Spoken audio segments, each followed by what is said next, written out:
کہ اس کو وزیر اعظم اپنی انٹرپریٹیشن کر رہے ہیں، اپوزیشن اپنی کر رہی ہے، تو پورے ملک کا حال ہے. دیکھیں وزیر اعظم صاحب وہی وزیر اعظم ہے نا جسے ایک ایگزیکٹو آرڈر سے ساری عدلیہ کو بحال کر دیا، ٹھیک ہے.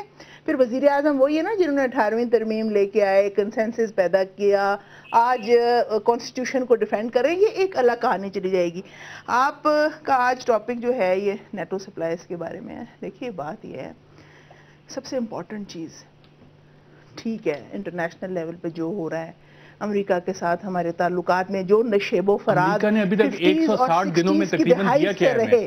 نہیں، جو ہمارے نشیب و فراز 50s اور 60s کی دہائی سے رہے، ہم نے ہمیشہ ان کا ساتھ دیا. جو بھی پریسلر ترمیم تھی، سیٹو سینٹو، تمام چیزوں کے باوجود آج یہ معاملات ہیں. دیکھیے امریکہ کو ایک چیز تو بہت باور کرنی پڑے گی، اور ہم کروا چکے ہیں، کہ ہم ایک امپورٹنٹ نیوکلیئر رسپانسبل اسٹیٹ ہیں. اور جو امن و امان کی وہ بات کر رہے ہیں، ہم باور کروا چکے ہیں امریکہ کو. جی اگر دیکھیے بات یہ ہے ارشد صاحب، آپ اٹیک کر کے یا نیوکلیئر جو آپ کے پاس بامز وغیرہ یا پڑے ہوئے ہیں، جو بھی، کیا آپ ان کو چلا کے باور کراتے ہیں؟ جو مہذب ممالک ہوتے ہیں وہ بات چیت کر کے، جس طرح ہم نے 6 مہینے ریزسٹ کیا، نیٹو سپلائز کو نہیں کھولا، ہم نے اپنا احتجاج رجسٹر کروایا، مگر ہم گلوبل ولیج میں رہتے ہیں. ہم نے ان معاملات کو، آپ نے نہیں کیا، پنڈی کے اشارے پہ آپ غیرت کے پہاڑ پہ چڑھے تھے. دیکھیے ارشد صاحب بات یہ ہے کہ ایاز امیر صاحب بھی کچھ کہتے ہیں، شریف صاحب بھی کچھ کہتے ہیں، ہمارے خان صاحب سونامی صاحب بھی کچھ کہتے ہیں.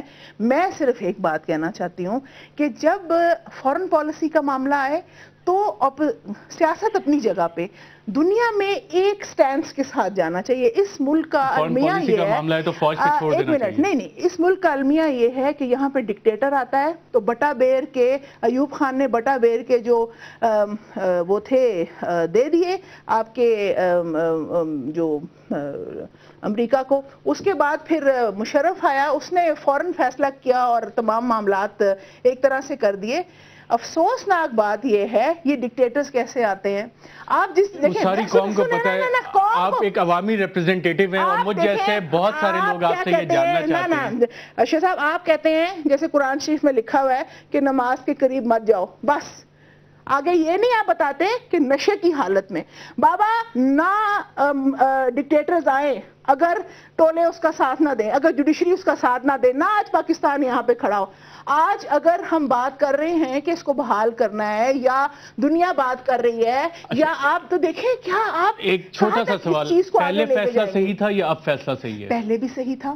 کل ڈی سی سی کی میٹنگ ہونے جا رہی ہے، اس کے بعد کابینہ کا اجلاس ہوگا، وہاں اہم فیصلے لیے جائیں گے جس کو کابینہ اپروو کرے گی. دیکھیے ارشد صاحب آپ سے دیکھیے میڈیا بہت اپنا کردار ادا کر رہا ہے، مگر یہ جو آپ لوگوں کا ایک کردار ہے نا کہ اگر ایسا ہو گیا تو پھر آپ کیا کریں گے؟ بابا پھر وہی کریں گے جو ملک و قوم کے انٹرسٹ میں بہتر ہوگا. کیا ہم کوئی افریقہ سے آئے ہوئے ہیں؟ کیا ہم سوڈان سے آئے ہوئے ہیں؟ ہم بھی تو پاکستانی ہیں. ہم بھی تو کہتے ہیں کہ 6 مہینے ہم نے ریزسٹ کیا. 6 مہینے کوئی آسان کام نہیں ہے ان حالات میں، جب 40,000 لوگ ہمارے شہید ہو چکے ہیں، جب ہم ایک ایسی جنگ لڑ رہے ہیں جو ہماری جنگ نہیں تھی، ہم پہ مسلط کی گئی، جب انٹرنیشنل فورسز بھول گئیں یہاں پہ جہاد کیا گیا، انٹرنیشنل فورسز بھول گئیں کہ یہاں پہ جہاد ہوا تھا، اور وہ پھر اپنی معاملات کرنا شروع ہو گئیں، اور 9/11 کے بعد یاد آیا کہ پاکستان بھی کہیں سٹینڈ کرتا ہے. آج معاملات اس کے جو صحیح تناظر ہے اس میں دیکھنے پڑیں گے. صحیح تناظر میں چیزیں دیکھنی ہے. یہاں پہ مجھے مہینہ مراد صاحبہ وقفہ لینا ہے، اور ناظرین وقفے کے بعد جب واپس آئیں گے تو آپ کو بتائیں گے کہ وزیر اعظم یوسف رضا گیلانی صاحب یہ کیوں کہتے ہیں کہ نواز شریف عدلیہ اور فوج کے ذریعے چور دروازے کے ذریعے ہی آنے کی کوششیں کرتے ہیں. ایک وقفے کے بعد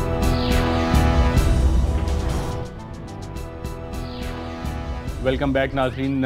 وزیر اعظم یوسف رضا گیلانی کہتے ہیں کہ پاکستان میں طاقت، پاور جس کو کہتے ہیں، اس کے چور دروازے عدلیہ اور فوج کے ذریعے آتے ہیں، اور اس کا استعمال نواز شریف صاحب بہت بہتر طرح سے جانتے ہیں. یہ بات میں نہیں کہہ رہا، آپ کو سنواتے ہیں کہ وزیر اعظم نے یہ بات برطانیہ کے دورے میں کن الفاظ میں کی.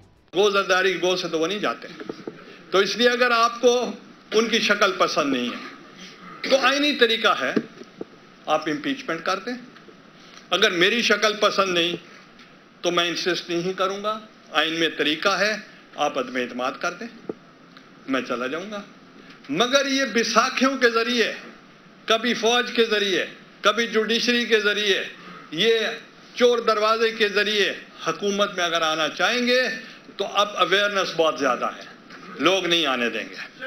تو اس لیے یہ غلط فہمی میں نہ رہیں، اور ہم کسی غیر آئینی جو بھی کوئی اقدام ہوگا ہم اس کو مسترد کریں گے. ہم نہیں چاہتے کہ اس ملک میں غیر آئینی کام ہو. ایاز امیر صاحب، آپ نے وزیر اعظم صاحب کو سنا، انہوں نے بیساکھیوں کا ذکر کیا، چور دروازے کا ذکر کیا، اور اسی ایک ہی سینٹنس میں فوج اور عدلیہ کا ذکر کرتے ہوئے کہا کہ نواز شریف صاحب یہ چور دروازے استعمال کرنے کی کوشش کر رہے ہیں. کیا کہیں گے آپ؟ دیکھیے، ایک تو میں نے جو آپ نے یہ جو کیا میں نے سنا نہیں، وہ آواز مجھ تک نہیں پہنچ رہی تھی. بہرحال اب آپ نے اس کی تشریح کر دی. دیکھیے ارشد صاحب، پہلے ہم دیکھیں کہ ہم بحیثیت قوم ایسی یہ کلب بازیاں حرکتیں کیوں کرتے ہیں. آپ یہ پوچھیں وزیر اعظم صاحب سے کہ اس وقت برطانیہ جانے کا دورے کا کون سے بین الاقوامی معاہدے آپ طے کرنے گئے تھے؟ ایک فوج لشکر آپ لے کر گئے ہیں لندن میں، ایسے سوائے اس کے کہ آپ ایسی فوج لے کر جائیں آپ کا مذاق اڑے، آپ کسی کو امپریس تو نہیں کرتے.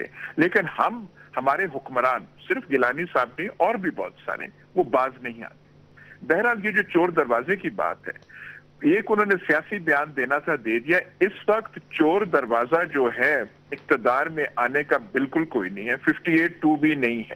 یہاں پہ اقتدار کے آنے کے دو ہی راستے ہیں، یا مارشل لاء کے ذریعے یا الیکشنز کے ذریعے. چور دروازہ کوئی نہیں ہے. نہ عدلیہ کا ذکر کیوں آ رہا ہے بیچ میں؟ ایسے بات کرنے کی ضرورت ہی نہیں. ایاز امیر صاحب، پھر عدلیہ کا ذکر کیوں آ رہا ہے بیچ میں؟ سر، عدلیہ کے ساتھ ایک عدلیہ جو ہے ایک اپنے فیصلے کر رہی ہے، آپ کو اس کے ساتھ اس کے فیصلے منظور نہیں ہیں، لیکن ایک پروسیس چل رہا ہے. عدلیہ نے ایک فیصلہ کیا، آپ نے اسے ڈیفائی کیا ہے. آپ سمجھتے ہیں کہ پتہ نہیں کیا ہوگا کہ صدر صاحب کے بارے میں ہم نے خط لکھ دیا سوئس عدالتوں میں، تو پتہ نہیں کیا ہوگا، ہم نے یہ نہیں کرنا. آپ نے بہرحال ایک سٹینڈ دیا ہے. عدلیہ بھی لیگل کورس فالو کر رہا ہے، کسی نے جھٹکا استعمال نہیں کیا. 111 بریگیڈ جو ہے آ کے اس نے حملہ اسلام آباد پہ نہیں کر دیا. یہ جوڈیشل لیگل پروسیس جو ہے، پولیٹیکل پروسیس چل رہا ہے. یہ بھی شاید پتہ نہیں. اور اسلام آباد ہائی کورٹ نے بھی یہ کہہ دیا ہے کہ سپریم کورٹ نے ڈسکوالیفائی تو نہیں کیا ابھی وزیر اعظم کو. رؤف کلاسا صاحب، آپ وزیر اعظم صاحب کے ساتھ اس ٹرپ پہ موجود تھے جس پہ ایاز امیر صاحب کہہ رہے ہیں کہ ہمارے حکمران کلا بازیاں کھاتے ہیں، اور وہاں پہ کیا اچیو کیا ہے وزیر اعظم نے اس وزٹ پہ؟ اس میں سے دو چار چیزیں ہیں اور فوج لے کے گئے ہوئے تھے وزیر جو مجھے اعظم. سمجھ آئی ہیں. یہ تو سوال کا جواب خیر میرا کہ میرین راجہ صاحبہ کو دینا چاہیے کہ فوج جو ساتھ گئی تھی یا کتنی فوج تھی یا کتنی نہیں تھی. مثلا چھوٹی سی میں بات کرتا ہوں، جب پاکستانی میڈیا یہاں پہ بلاسٹ کر رہا تھا، باشنگ کر رہا تھا، تو پرائم منسٹر صاحب کے جہاز میں 30 لوگ تھے اور باقی سیکورٹی کا عملہ. آف کورس آپ سیکورٹی گارڈ جاتے ہیں، سٹاف جاتا ہے، لوگ جاتے ہیں. تو ہم نے جو وہاں پہ گنے 30 لوگ، ایک آفیشیل ڈیلیگیشن نظر ہے، اس میں پی اے کا سارا کریو ملا لو، میرا خیال ہے یہ 40-50 کے قریب ہوں گے. ایک تو یہ ہے. دوسرا اس میں اچیومنٹس دو ہوئی ہیں. ایک تو گیلانی صاحب نے خود میرا خیال اچیو کیا ہے ایز اے پرائم منسٹر. ان کے ذہن پہ دباؤ تھا جو مجھے فیل ہوا ہے کہ آپ کو جب پاکستان میں میڈیا اور ایک بہت سارا ایک اپوزیشن کا طبقہ آپ پہ تنقید کر رہا ہے، آپ کو پرائم منسٹر نہیں مان رہا، تو آپ کے لیے ضروری تھا کسی ایسے ملک میں جائیں جو جہاں پہ آپ کو ایک اس اچھے طریقے سے ریسیو کیا جائے، اچھا ویلکم دیا جائے اور آپ کا وہاں پہ کوئی نہ کوئی بہتر امیج بنے. سو یہ برطانیہ نے میرا خیال وے آؤٹ دیا ہے گیلانی صاحب کو. اور پرٹیکولرلی آپ دیکھیں کہ جب ڈیوڈ کیمران اور وزیر اعظم گیلانی کی ملاقات کے بعد جو پریس نوٹ جاری ہوا ہے وہ بڑا امپورٹنٹ تھا. جو میں اس حوالے سے کہہ سکتے ہیں گیلانی صاحب کی اپنی ذات کے لیے یا ان کی پارٹی کی حکومت کے لیے اچیومنٹ ہوگی. اس میں دو چیزیں ہیں انہوں نے کہی. ایک تو یہ کہا کہ گیلانی صاحب پاکستان میں جمہوریت کو مضبوط کر رہے ہیں، یہ ڈیوڈ کیمران کی طرف سے تھا. اور پلس ان کا یہ کہنا کہ جو پاکستان کے دشمن ہیں وہ یہ برطانیہ کے بھی دشمن ہیں. سو ایک میں سمجھتا ہوں یہ بھی بڑا ایک امپورٹنٹ میسج تھا اس وقت جب پاکستان دنیا میں ایسولیشن کا یہ شکار ہو چکا ہے. ایک تو یہ تھی. اور دوسرا میں سمجھتا ہوں وہاں پہ جو ان کا انٹریکشن ہوا پرائیویٹ سیکٹر سے زیادہ ہوا، ان کا وہاں پہ ان کی یونیورسٹیز کے یہ وائس چانسلر ہیں ان سے زیادہ ہوا ہے. اور پاکستان کا جو امیج ایک انہوں نے کسی حد تک بحال کرنے کی یہ ضرور کوشش کی ہے. اور اس کے ساتھ ساتھ جو تنقید ہو رہی ہے میں سمجھتا ہوں انٹوراج کیا ہے وہ بڑی حد تک میں سمجھتا ہوں جینون بھی ہے. اتنا زیادہ جو اس میں زیادہ لوگ لے کے گئے تھے جو ہم نے وہاں پہ بھی فیل کیا جب وہاں پہ پہنچے ہیں، اس کے بعد بھی کچھ لوگ بعد میں آ کے جوائن کیا. اتنے بڑے انٹوراج کی یہ بات میرا خیال جینون ہے، ضرورت نہیں تھی. میرین انور راجہ صاحبہ، آپ نے باتیں سنی ایاز امیر صاحب کی بھی. کیا برطانیہ کے وزٹ سے ہم نے یہ اخذ کیا ہے کہ وہاں پہ ہمیں کنوے کیا گیا کہ نیٹو سپلائی آپ کو کھولنی پڑے گی اور برطانیہ میسنجر کے طور پہ ایڈ کیا ہے امریکہ کا؟ میں بھی ایاز امیر صاحب کو بھی سن رہی تھی اور وہ ایک بات کہہ رہے تھے کہ جی لیگل پروسیس ہو رہا ہے، تو یہی لیگل پروسیس جب پرائم منسٹر صاحب کہتے ہیں کہ مجھ پہ جو الزام لگایا گیا، کیونکہ میں کانسٹیٹیوشن کی حفاظت کر رہا ہوں، میں نے جو سمجھا کہ آئین کے لیے بہتر ہے میں نے اس کو کیا، آپ اس کو بھی لیگل پروسیس میں نہیں آنے دیتے، اپیل کی ہم بات کرتے ہیں، آپ اس کو بھی لیگل پروسیس میں نہیں آنے دیتے۔ یہاں میں کہتی ہوں کہ بغیر ڈگری کے ہر کوئی جج بنا ہوا ہے۔ دیکھیے جہاں تک بات ہے کہ پرائم منسٹر صاحب باہر گئے ہیں، انہوں نے دورہ کیا ہے، یہ روٹین کا ایک دورہ تھا، کون سی ان لافل چیز کی ہے انہوں نے، کیا ایسی بات کی ہے؟ آپ نے دیکھا کہ کیمرون نے کہا کہ جمہوریت کی وہ خدمت کر رہے ہیں، جو پاکستان کا دشمن ہے وہ یو کے ہمارا بھی دشمن ہے۔ تو اس سے ایک میسج یہ گیا ہے کہ جو اپوزیشن والوں ان کی جو خواہش ہے، ان کی خواہش کے مطابق چیزیں نہیں چل سکتی، چیزیں چلیں گی آئین اور قانون کے مطابق۔ آج اگر یہ چاہتے ہیں کہ پاکستان پیپلز پارٹی کو صفحہ ہستی سے ہی مٹا دیں، جو ان کے لیڈران کی خواہش تھی اور جو ججمنٹس میں بھی لکھی گئی ہیں کہ مائی بلڈ بوائلز، یہ محترم نواز شریف صاحب کے الفاظ تھے جو P L D 1998 page number اب مجھے یاد نہیں ہے، انہوں نے کہا my blood boils I want to crush this party. میں اس کی آپ کو اتھارٹی بھی پوری دے دوں گی۔ تو ان کی خواہش کے مطابق معاملات نہیں ہو سکتے۔ اگر زیادہ لوگ لے کے چلے گئے یا کم لوگ لے کے چلے گئے، وہ آپ کی سجیشن آ سکتی ہے کہ نہیں لے کے جانا چاہیے تھا، ہمارے پاس اتنے پیسے نہیں تھے، مگر جب پرائم منسٹرز جاتے ہیں، پریزیڈنٹس جاتے ہیں، تو پھر ایک طریقہ کار ہوتا ہے، اس طریقہ کار کے مطابق جاتے ہیں۔ دیکھیے بات یہ ہے کہ انلیگل کام کون سا ہوا ہے، اور جیسے سونامی خان صاحب کہتے ہیں کہ چیف جسٹس صاحب کی جا کے پھول دے رہے ہیں، کیوں؟ ان کی وائف کو، یا کل میں نے ایک ٹی وی پروگرام پہ سنا ایک اینکر ان سے پوچھ رہا تھا کہ جی آپ نے کیا ضرورت تھی آپ کو جا کے ان کے گھر والوں کو پھول دینے کی؟ دیکھیے پاکستان پیپلز پارٹی نے جوڈیشری کی کمپین ہے، اس میں اپنے کارکنان کی جانیں دی ہیں۔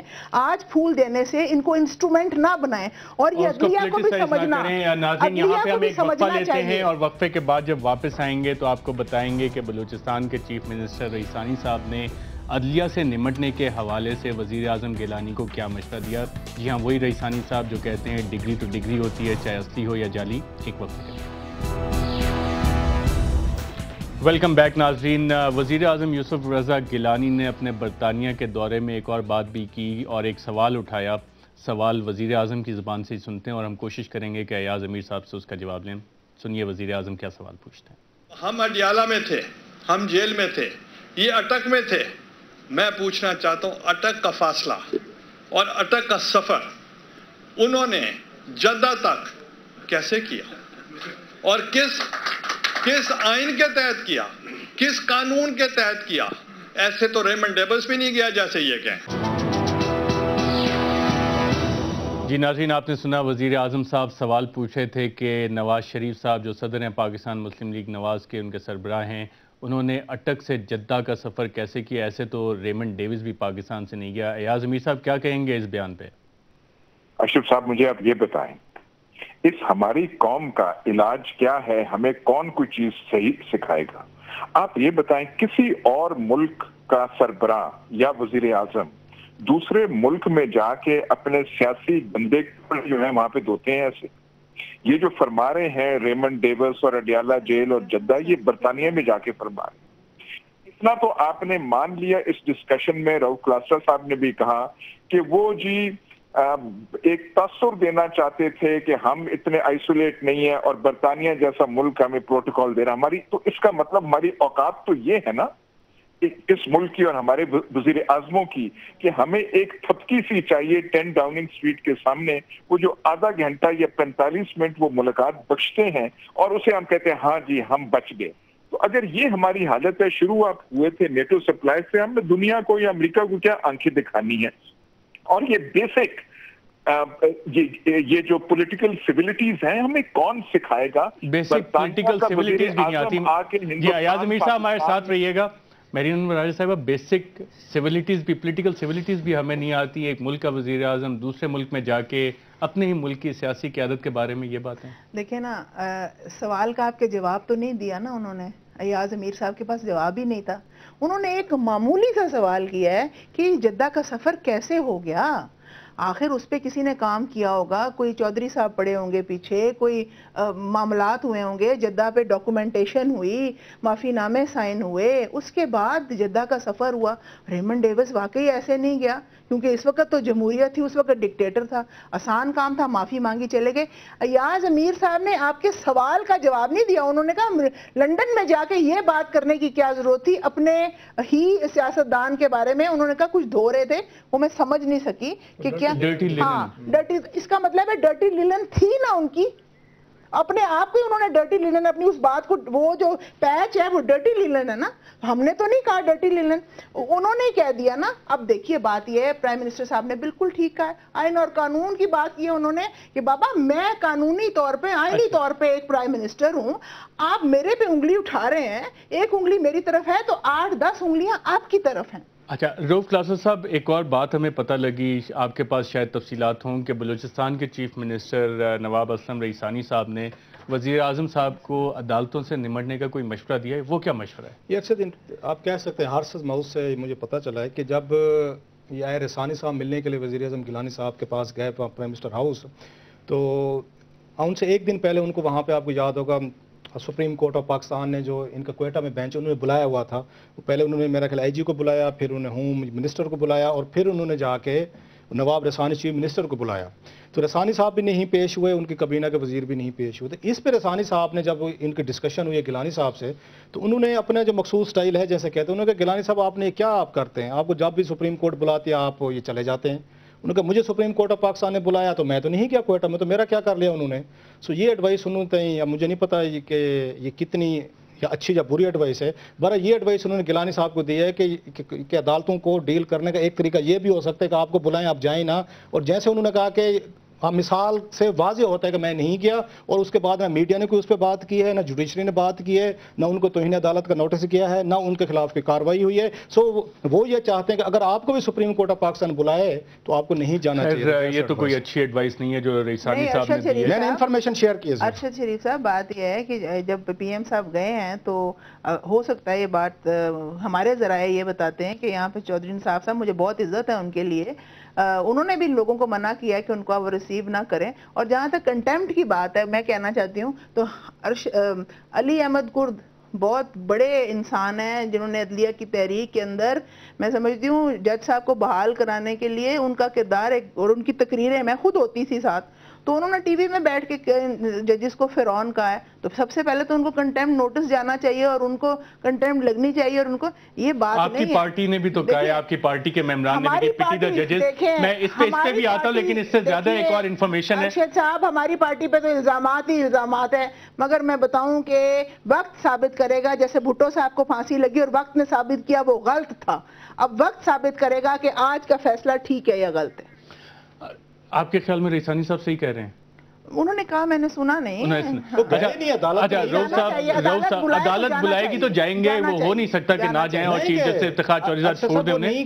پروسیس ہے, ہو سکتا ہے نوٹس دوبارہ چلے. عدالت بلائے تو جانا چاہیے. آپ کے پاس اس طرح کی کوئی اطلاعات ہیں کہ کچھ اس طرح کی تھنکنگ یا سوچ پائی جاتی ہے کہ جن ججز نے کوئی شعر و شاعری کی ان کے خلاف بغاوت کا مقدمہ کیا؟ جی ایسا صاحب بالکل, جو مجھے اگین سورسز میرے تھوڑے سے میرے کانوں میں کسی نے سرگوشی کی ہے کہ سوچا جا رہا ہے, اور صدر صاحب کو بھی مشورے دیے گئے, وزیر اعظم صاحب تک بھی بات پہنچی ہے, لیکن میرا خیال شاید آگے نہ چلے یہ ایڈوائس. لیکن دی گئی ہے کہ جو یہ ججمنٹ آئی ہے, جو اس میں خلیل جبران کے ریفرنس دیے گئے ہیں, اس میں ایک لائن ہے جس میں کہا گیا ہے اس عوام کو کہ ان کو کھڑے ہو جانا چاہیے, ان کو تھوڑا سا ایجیٹیٹ کرنا چاہیے اگر فیصلے یا چیزیں پوری نہیں ہو رہی. وہ اس کو کسی اور انداز میں ٹرانسلیٹ کیا جا رہا ہے حکومتی سرکلز میں کہ اگر صدر صاحب اس پہ کوئی جوڈیشل, جو سپریم جوڈیشل کونسل ہے, اس کو کوئی وہ یہ کمپلینٹ بھیج سکتے ہیں کہ یہ دیکھیں کہ جج صاحب نے اپنے فیصلے میں لوگوں کو انسائٹ کرنے کی کوشش کی بغاوت پہ کہ آپ سڑکوں پہ ہیں, جو کہ جج کا کام نہیں ہوتا. دیٹس ایک ڈسکشن ان کی اس طرح کی ہوئی ہے جس میں سوچا گیا کہ اس طرح کا ہمیں کرنا چاہیے. تو لیکن کچھ سینر ایلیمنٹس ہیں, پرٹیکولر اعتزاز جیسا بندہ جب ان کے ساتھ ہے تو اس لمٹ تک نہ جائے. میں صرف اتنی انفارمیشن دے رہا ہوں کہ یہ ڈسکشن ہوئی ہے. میرین انور راجہ صاحبہ, آپ اسٹیٹ منسٹر فار لا بھی رہی ہیں اسی حکومت میں, اس طرح کی تھنکنگ پائی جاتی ہے آپ کی پارٹی میں؟ کوئی ایسا انہوں نے کیا ہے اس کے بارے میں مجھے کوئی بہت علم نہیں ہے. جی, میرین انور راجہ صاحبہ, رؤف کلاسر صاحب, ایاز امیر صاحب, آپ تینوں کا پروگرام کیوں میں شرکت کا شکریہ. ناظرین, دفاعی کمیٹی کابینہ کی اس کا اجلاس بھی ہو رہا ہے, اس کے بعد کابینہ کا اجلاس بھی ہوگا, اور کنڈیشنل طور پہ ہم نیٹو سپلائی کھولنے کی طرف جا رہے ہیں. جس کے بارے میں ہم نے آپ کو بتایا کہ اور ایاز امیر صاحب نے کہا کہ ہم بغیر سوچے سمجھے غیرت کے پہاڑ پہ چڑھ جاتے ہیں، اشارے چاہے کہیں سے بھی آئیں، تھوڑا بہت سوچ سمجھ کے فیصلے کرنے چاہیے۔ آج کے پروگرام میں ناظرین اتنا ہی، اجازت دیجیے گا۔